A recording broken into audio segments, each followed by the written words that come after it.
Hello friend, welcome to my channel. So this is the video number 2 of consolidation chapter. If you didn't watch my first video, there is I button will find the first video of this series. Otherwise you go to playlist section and from there you will find the consolidation playlist and you can see from this playlist. Okay. In my intro video I talk about consolidation definitely, but I started consolidation from compression, right? If you saw this video, then you can relate. I start from compression, then I gradually go to compaction, then I go to consolidation, right?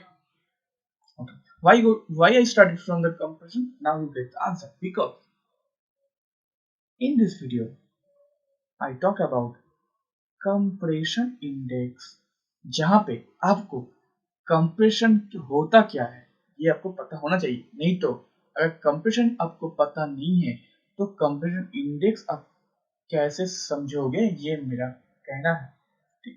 इसीलिए that is why I started my introduction video from compression. Okay, so without further delaying, let's get started today's video, compression index. And one more thing, if you want to learn something new, watch the video till the end, brush up your knowledge, enrich your concept.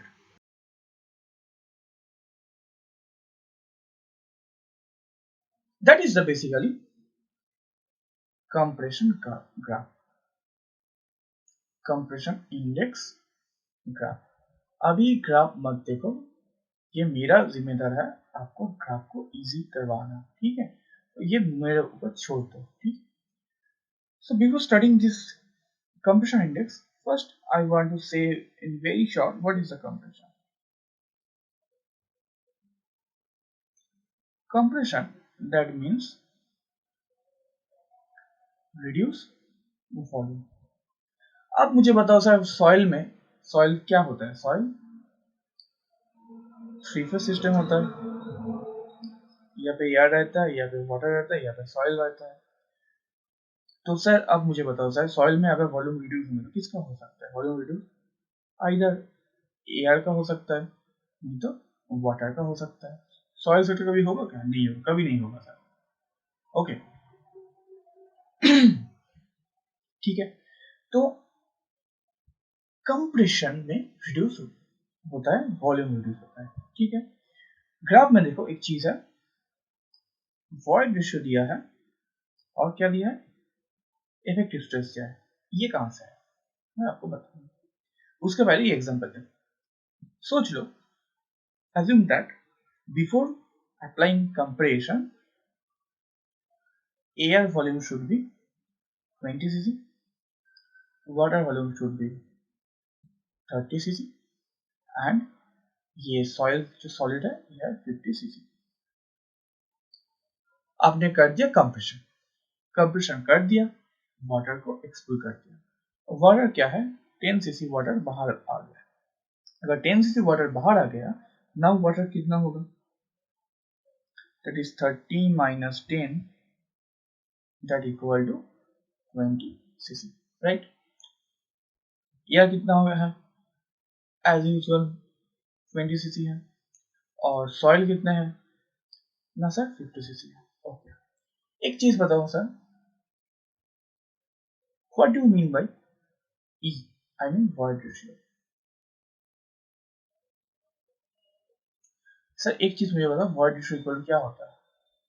Volume of void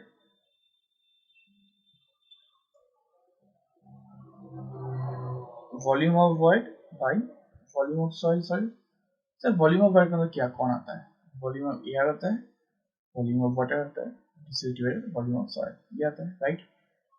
agree with me? अब एक चीज बताओ sir, before compression V A plus V water कितना हो गया? 20 प्लस 30 that is 50 cc।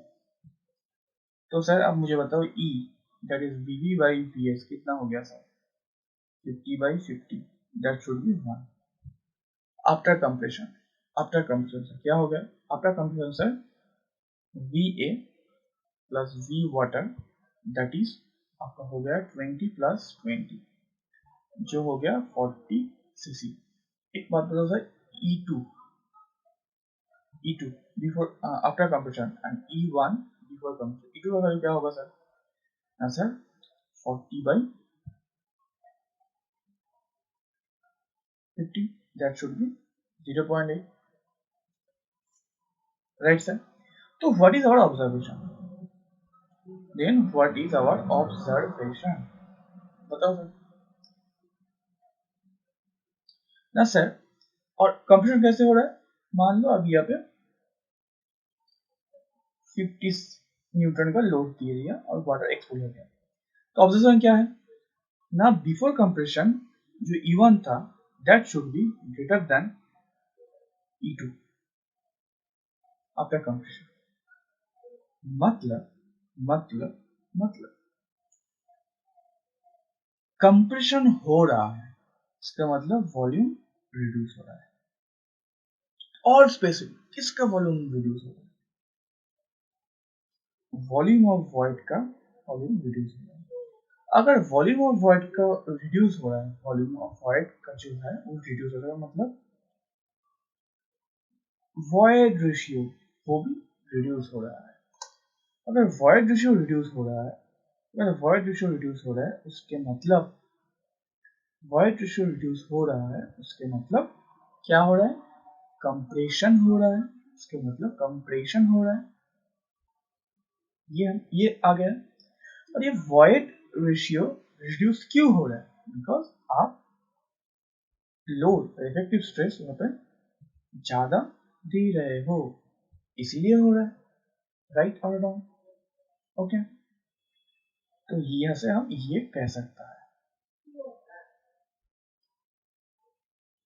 That is the main link इसलिए sir आपको ऐसे सॉइल मैकेनिक्स को पढ़ना चाहिए नहीं तो मजा नहीं आएंगे सर बोर हो जाओगे सर मैं लिख देता हूँ बोर हो जाऊंगा दैट इज थिंग तो यह पे क्या होगा हम कह सकते हैं यह मेन थिंग इज दैट अगर वॉइड रेशियो रिड्यूस हो रहा है अगर वॉइड रेशियो रिड्यूस हो रहा है देन ये इंक्रीज हो रहा है ठीक है ये इंक्रीज हो रहा है ओके अब we have to understand this graph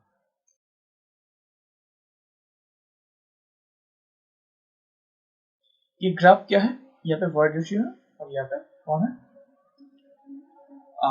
आपका सिग्मा है इफेक्टिव स्ट्रेस आप मुझे बता सकते हो सर ये लॉग क्यों यूज करें सर बिकॉज सर यहाँ पे आप देखो वॉइड रेशियो का रेंज है 0.3 से 1.1 whereas इफेक्टिव स्ट्रेस का आप देखो रेंज है 0 to 1000 तो इसका रेंज ज्यादा है अगर ज्यादा रेंज है तो नॉर्मल जो वो होता है नॉर्मल जो ग्राफ पेपर वो आप प्लॉट नहीं कर सकते तो इसके लिए थोड़ा शॉर्ट करने के लिए और अच्छे से ग्राफ फॉर्मेशन करने के लिए जो सिग्मा आपने लिया है इसको आप लॉग में कन्वर्ट कर रहे इसीलिए लॉग ग्राफ यूज करते हैं ठीक है ये चीज पता चल गया क्यों हम लॉग ग्राफ यूज करते हैं पॉइंट नंबर 2 सर हम सिग्मा वाई यहाँ पे लिखा है और वॉइड रेशियो क्यों यहाँ पे लिखा है मतलब ये तो हो सकता है सर मैं यहाँ पे सिग्मा लिखूंगा और सर यहाँ पे ई लिखूंगा सर ये तो हो सकता है ये कभी नहीं होगा क्यों कभी नहीं होंगे बिकॉज आप मुझे बताओ सर ये जो वाटर एक्सपोजर हो रहा है क्यों एक्सपोजर हो रहा है आप ज्यादा लोड दे रहे हो ना इसीलिए ना तो ये आपका है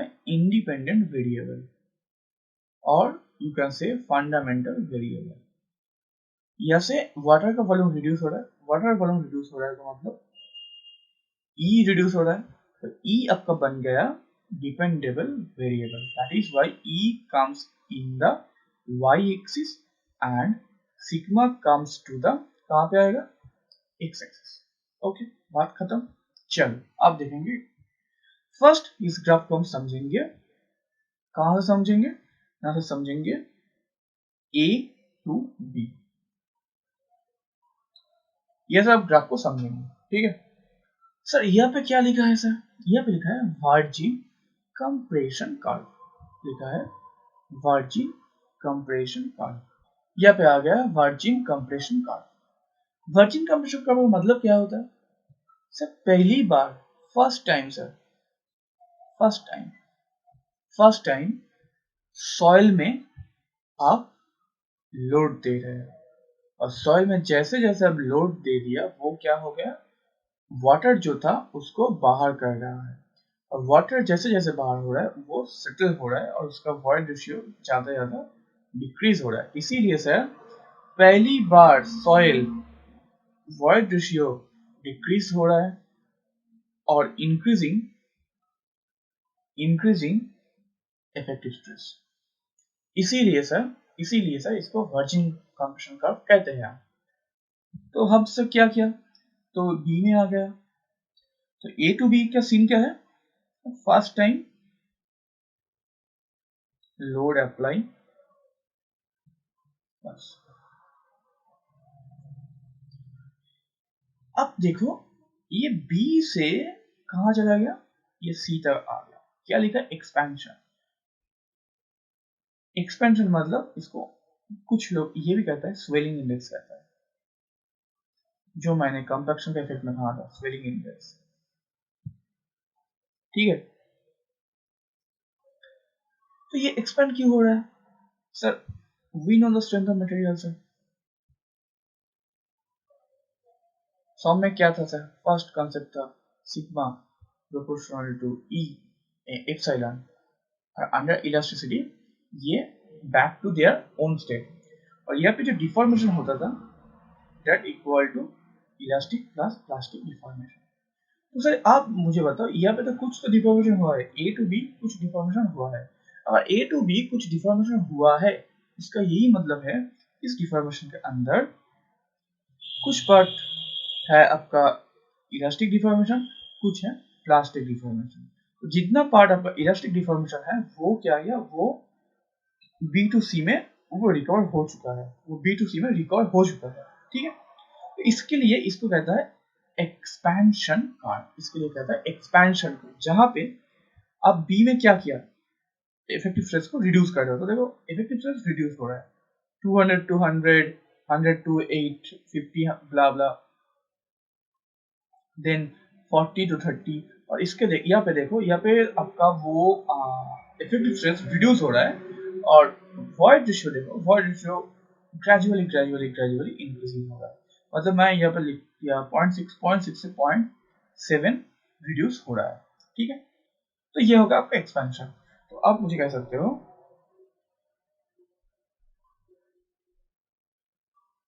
बी टू सी, ये हो गया आपका स्वेलिंग इंडेक्स। आपने क्या किया, फिर जैसे जैसे वो सी में आ गया, फिर अब उसको लोड इंक्रीज कर दिया, तो ये 30 से 100 तक वो पहले ऑलरेडी कंप्रेस हो चुका है, फिर से दूसरे बार कंप्रेस हो रहा है। तो इसको हम कह सकता है ओवर कंसोलिडेशन। और ये जो डी से ई तक, ये इसका फिर से नया वर्जिन ग्राफ बन गया। तो मैं ये लिख सकता हूं C to D, C to D ये हो गया आपका over consolidation, and D to E ये आपका हो गया, क्या हो गया, अगेन वर्जिन कंप्रेशन कर्व। ठीक है, so that is all about the graph। I hope graph का जो आपका डाउट था, ग्राफ का जो अंदर जो आपका डर था वो खत्म हो चुका है। बट स्टिल सुनिए still if you have if you have some doubt, do comment without hesitation। ठीक है, I will try to answer your query। okay, so ये हो चुका है, पूरा ग्राफ का सीन हो गया है।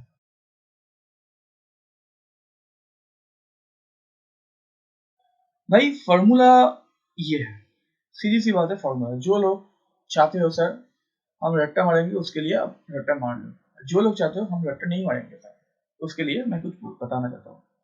अब एक चीज मुझे बताइए सर,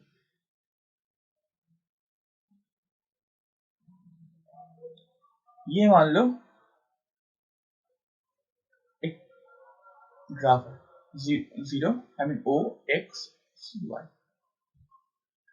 हम यहाँ से लिख सकते हैं y equal to M X, लिख सकता है ना।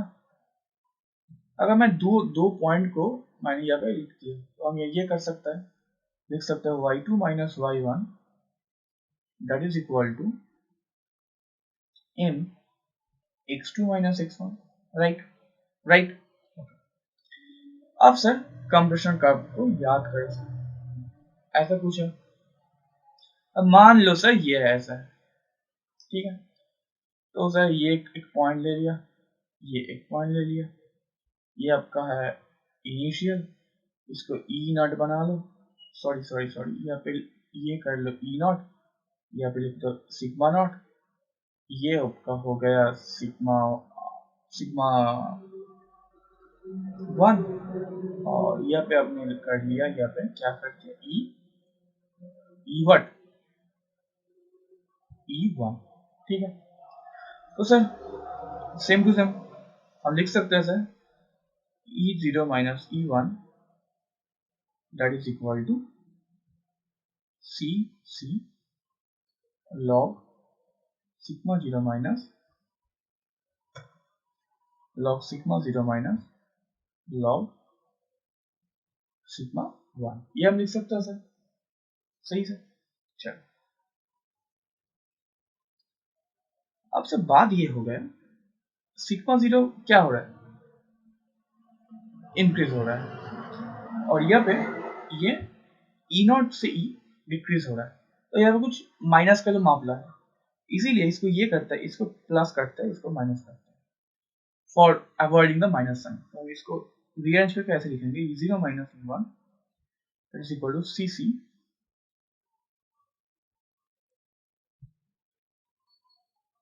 Log sigma one minus log sigma zero. आप मुझे सर एक चीज बताओ sir, log A minus log B, तो क्या कर सकते हैं, ऐसा लिख सकते हैं ना, कोई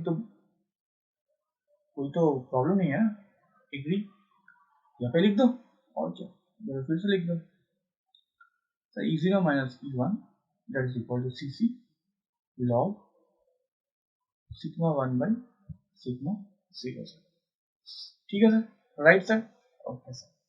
तो सर हम ये लिख सकते हैं यहाँ sir C C equal to E zero minus E one log, अब 10 लो ई लो आपका बात, ये आपका मर्जी है, बस फॉर्मूला आ चुका है, दिस इज योर चॉइस, आप रट्टा मारोगे, और नहीं तो ये जो क्लास 11 12 और 9 10 का कंसेप्ट है ये याद है, और ऐसे और भी लिख सकते हैं हम, ये ऐसे हम ये भी लिख सकते हैं सिग्मा डैश, बस ये भी लिख सकते हैं सर। अगर आपको रट्टा मारना है तो ये दो फॉर्मूला याद रखो, अगर रट्टा नहीं मारना है तो बस ये कंसेप्ट जो होता है y equal to M X, ये आपको याद करना है, बस काम खत्म। So that is all about the formula. Okay, I hope there is no doubt. If there is doubt, do comment.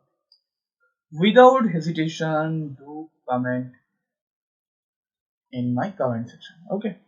So yeah, that is the video where I discuss about the compression index. जहाँ पे मैंने कहा compression कैसे कैसे होता है, उसका example दिया एक मैथ्स की तरह। उसके बाद ग्राफ को मैंने समझाया, जहाँ पे मैंने वर्जिन कंप्रेशन कर्व के बारे में बताया, रिकम्प्रेशन कर्व के बारे में बताया, स्वेलिंग इंडेक्स के बारे में मैंने बताया, उसके बाद फॉर्मूला को मैंने एक्सप्लेन किया, and I hope there is no doubt. If there is doubt, do definitely do comment in comment section, and still if you are feel you learn something new from this video, then definitely like तो बनता है, share करो, और अगर अच्छा नहीं लगा तो भाई डिसलाइक कर, कोई प्रॉब्लम नहीं है, कोई प्रॉब्लम नहीं है। और ऐसे वीडियो पाने के लिए आपको सब्सक्राइब करो और बेल दबा दियो for getting the notification. And thank you for watching this video, and I will back with another video is another parameter